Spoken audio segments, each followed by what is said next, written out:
Evening, friends, and welcome to the Gospel Reflection of today, the 19th of October 2020.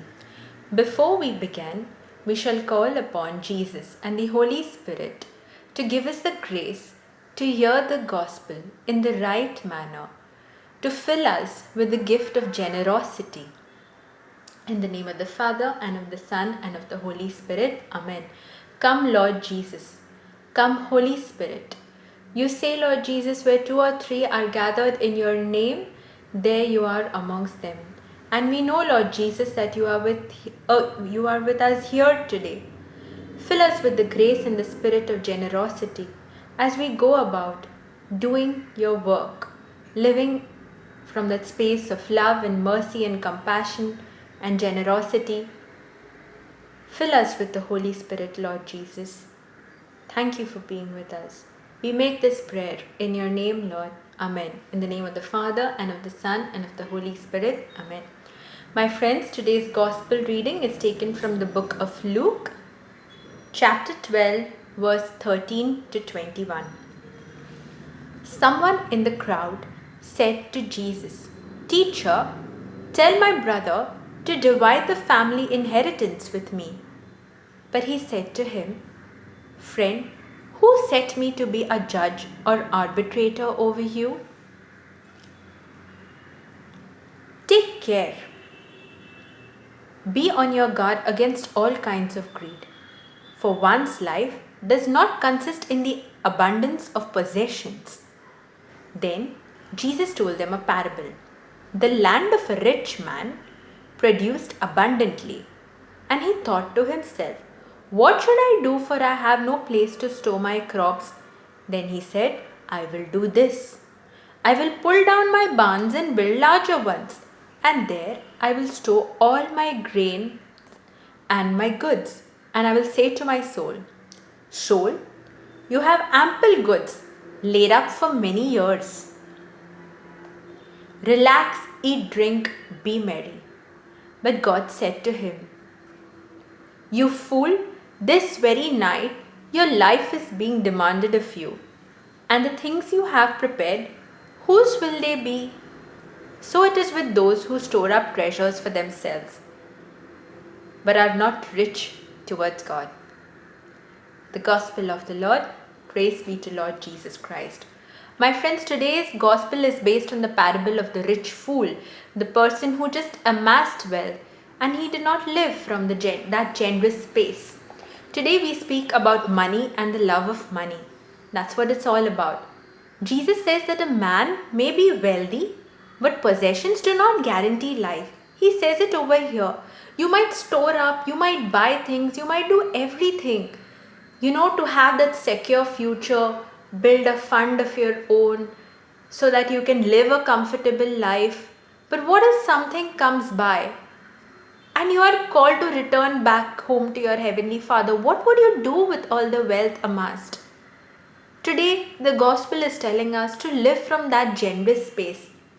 You see, my dear friends, possessions do not guarantee life. Just because I have money in the bank or just because I have a roof over my head, that does not guarantee that I will live to see another day. Anything can happen at the spur of the moment. I think the biggest example of our times is this whole COVID-19 pandemic. Did we know that this was one small virus which would shake the whole world? We don't even know what's going to happen the next minute anymore. How can we plan for the next week, or how can we plan for the future? Today we have to also be mindful to live life each day completely surrendering to God's will. Each day as if it might be the last and we don't know what is tomorrow. That's why all these days the gospel is preaching about love, mercy, peace and forgiveness, and not to live just like the Pharisees did. And today we are speaking about generosity. You see, my dear friends, life comes with freedom, peace and happiness.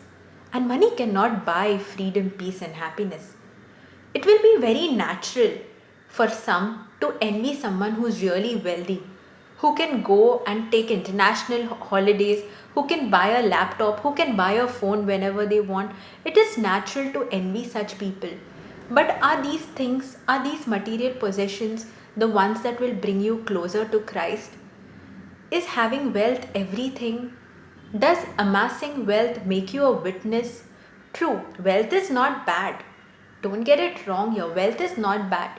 We are called to save, we are called to amass wealth, but we have to not forget that God is our steward, that He will direct where it all needs to go. Wealth will not give peace and happiness. When we get wealth, we have to share it with our brethren, right, my dear friends? We have to share it because this wealth also needs to bring greater glory to God.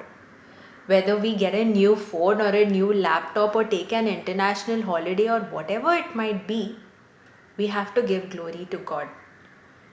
I want you to ask yourself, if you die now, what would be a present to God? More importantly, what enriching legacy would you leave behind? I'm not talking about the wealth that you've amassed in this earthly life, but what is that enriching legacy you will leave behind? What are people going to remember you for? The good, the bad, what is it? When you look back on your days, you have to remember and you have to remind yourself that did I do something worthwhile in my life? Because if I have been acting from that space of love, mercy, peace, forgiveness, and compassion, I'm doing it for God's greater glory. I'm enriching someone's life by my actions.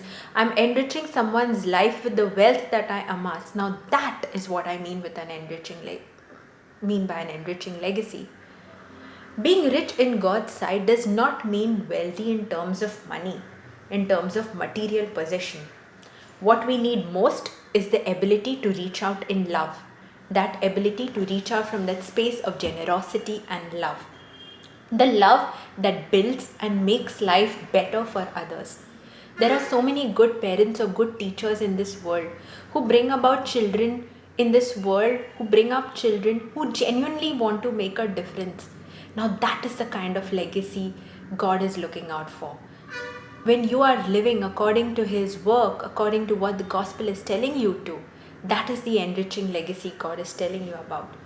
We need to live in communities where people look after each other, where everyone gives and everyone gets.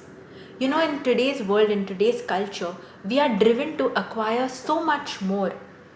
We are driven to acquire wealth. We are driven to acquire possession. From one house, we want another house. From this wealth, we want our money to grow. That's how this whole concept of savings and funds and financial retirement plans and all these things have come up. But what spiritual riches are you accumulating in all of this? Do you place your security in these material goods or in the spiritual being or in the spiritual wealth? That enriching wealth, what you amass to leave that legacy behind. Make yourself rich in the sight of God, my dear friends. Ask yourself, are you rich in the eyes of God? Are you rich in terms of your talents, the talents He's blessed you with? Are you doing things for His greater glory? You know, we have to save. I'm not saying, again, I'm repeating myself, money is not bad. It's good if you have money. It's good if you secure yourselves.